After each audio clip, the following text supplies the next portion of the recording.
Hi friends, welcome to Sakhi vlog. நம்ம இன்றைக்கி வந்து சிக்கன் கிரேவி மசாலா ரெடி பண்ணி வறுத்து செய்ய போகிறோம். அது எப்படி செய்யலான்னு பார்ப்போம். சீரகம் 1 ஸ்பூன், சோம்பு 1 ஸ்பூன், மிளகு 1 ஸ்பூன், இதெல்லாம் நல்லா வறுத்து அது மிக்ஸி ஜாரில் மாற்றிட்டு நிலக்கடலை ஒரு 3 ஸ்பூன் போட்டுக்கிட்டேன்.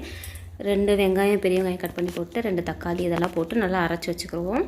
தேங்காய் ஒரு சிறிதளவு போட்டுட்டு ஒரு கைப்பிடி அளவு போட்டு அரைச்சி வச்சுக்கிடுவோம். இப்போ ஒரு பாத்திரத்தை வச்சு எண்ணெய் ஊற்றி பட்டை, லவங்கம், ஏலக்காய் போட்டு வெங்காயம் போட்டு நல்லா வதக்கிக்கிடுவோம். அது நல்லா வதங்கினோன்னா இஞ்சி பூண்டு பேஸ்ட்டு போட்டு நல்லா பச்சை வாசனை போகணும். நல்லா வதக்கிட்டு அதுக்கப்புறம் ஒரு தக்காளி அளவுக்கு கொஞ்சம் எடுத்து சின்ன கட் பண்ண அதையும் போட்டு நல்லா மிக்ஸ் பண்ணிக்கிடுவோம்.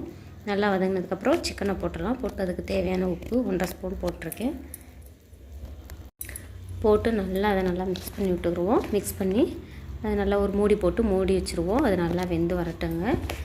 அதுக்கப்புறம் நம்ம அதுக்கு வந்து மசாலா சேர்த்துக்கிறோம். நம்ம அரைச்சி வச்சுருக்கோம் இல்லையா மசாலா, அதை சேர்க்கணும். அதுக்கு முன்னாடி வந்து இப்போ மிளகாத்தூள் 2 ஸ்பூன், கரம் மசாலா 2 ஸ்பூன் சேர்த்துருக்கேன். சேர்த்து இதெல்லாம் நல்லா மிக்ஸ் பண்ணிக்கிட்டு வருவோம்.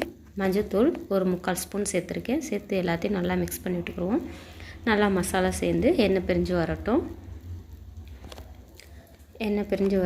அதுக்கப்புறம் வந்து நம்ம அரைச்சி வச்ச மசாலாவை இப்போ சேர்த்துக்குருவோம். நல்லாவே கொதி வந்துருச்சு. இதையும் நல்லா சேர்த்து நல்லா மிக்ஸ் பண்ணிட்டுருக்கோம். நல்லா வெந்து வரட்டுங்க. மசாலா வந்து நல்லா சேரணும்.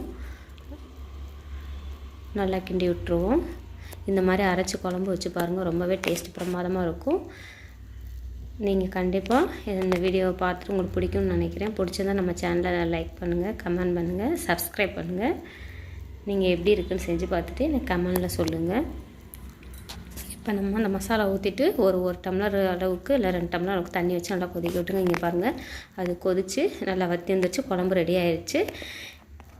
நெக்ஸ்ட் ஒரு வீடியோவில் பார்ப்போம்.